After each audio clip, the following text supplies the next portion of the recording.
Naam, salamullahi ala al-ikhwa. Tuko katika mwendelezo wa masomo yetu ya namna ya kujifunza kuzungumza lugha fasaha ya Kiarabu katika kitabu cha Ataul Muqit fi Taallumi wa Ta'limi al-Lughati al-Arabiyya.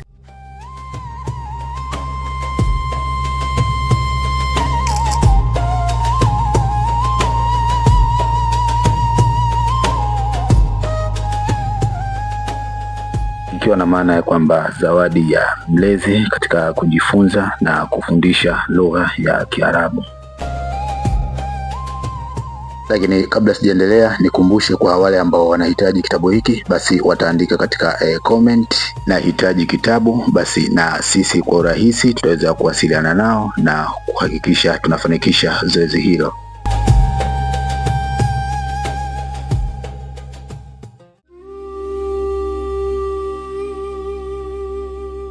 Na kama ilivyo kawaida katika mwendelezo wa herufi hii ya kha imegawanyika katika majedwali manne, na jedwali la kwanza herufi husika inapokuwa mwanzo, jedwali la pili herufi husika inapokuwa katikati, ikiwa na maana ya kwamba kuunganishwa katika pande zote mbili, mbele na nyuma. Lakini jedwali la tatu ni herufi husika inapokuwa mwisho, lakini ikiwa imeunganishwa, yani inapokuwa mwisho ikimaanisha kwamba ikiwa katika kalima au ikiwa katika neno moja. Na jedwali la nne ambalo ni jedwali la mwisho la herufi hii ni herufi husika inapokuwa mwisho lakini bila kuunganishwa.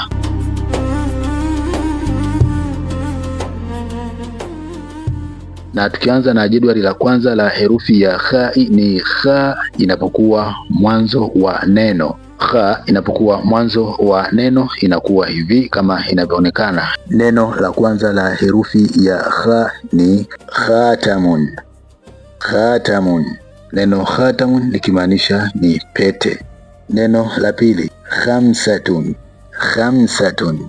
Neno khamsa likimaanisha tano au namba tano. Neno linalofuata baada ya khamsa ni khiyarun. Neno hili la khiyarun tulishalisoma katika masomo ya mwanzoni kabisa ya kitabu hiki. Kwa wale wafuatiliaji kama watakuwa na kumbukumbu, ilikuwa ni somo la 4 katika sura ya kwanza ya kitabu hiki. Kwa hivyo neno hili sigeni kulisikia katika masikio yetu. Neno linalofuata khaymatun.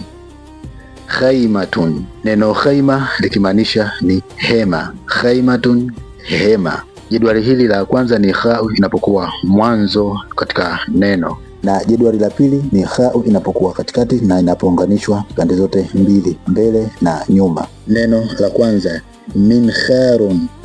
Minkharun. Minkharun ni pua. Minkharun, pua. Nakhlatun, mti wa mtende. Nakhlatun, mtende au mti wa mtende. Bukharun. Bukharun. Neno bukharun likimaanisha mvuke. Bukharun ni mvuke. Dukhanun. Dukhanun. Neno dukhanun likiwa na maana ya moshi. Na tukiendelea katika jedwali la tatu la herufi ya kha, ni kha inapokuwa mwisho inapounganishwa kwa nyuma. Neno la kwanza la jedwali hili batikhun. Neno batikhun likimaanisha ni tikiti maji. Batikhun, tikiti maji. Matbakhun. Matbakhun. Neno matbakhun likimaanisha ni sehemu ya kupikia au jikoni.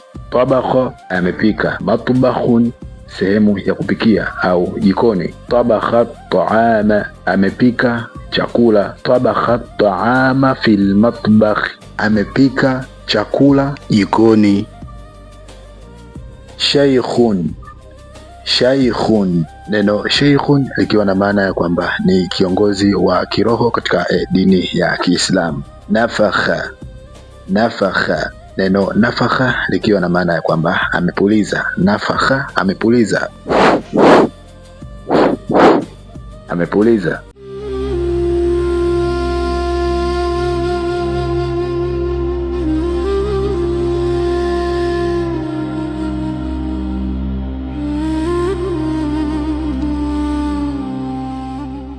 Katika jedwali la mwisho la herufi ya kha, khukhun. Khukhun.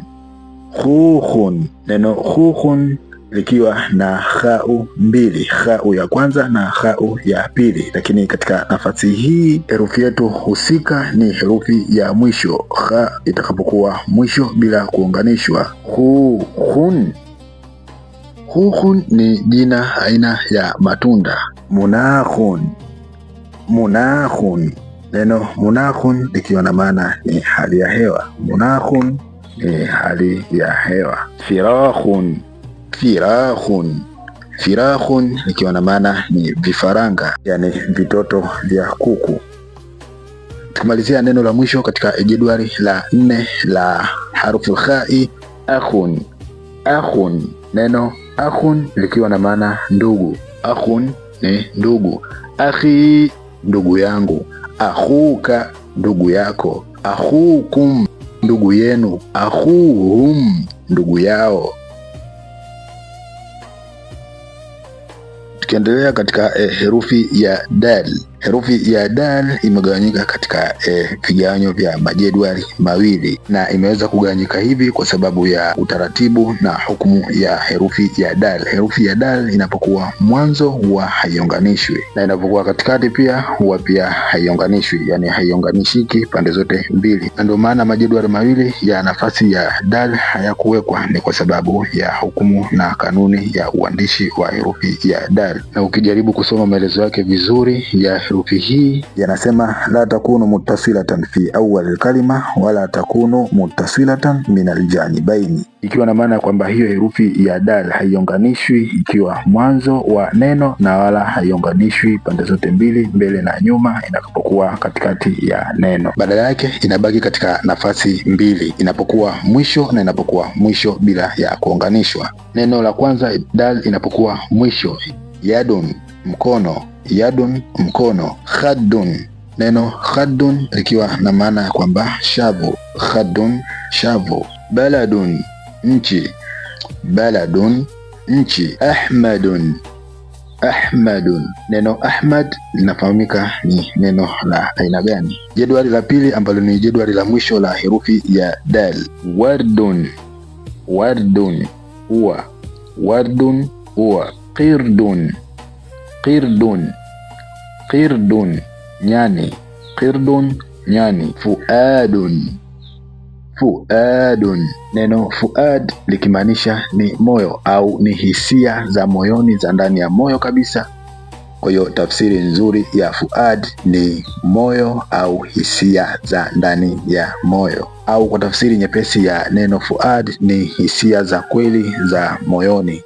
Neno la mwisho la herufi ya dal inapokuwa mwisho bila kuunganishwa, usudun. Usudun, simba wengi. Usudun, simba wengi. Asadun, mmoja. Usudun, wengi.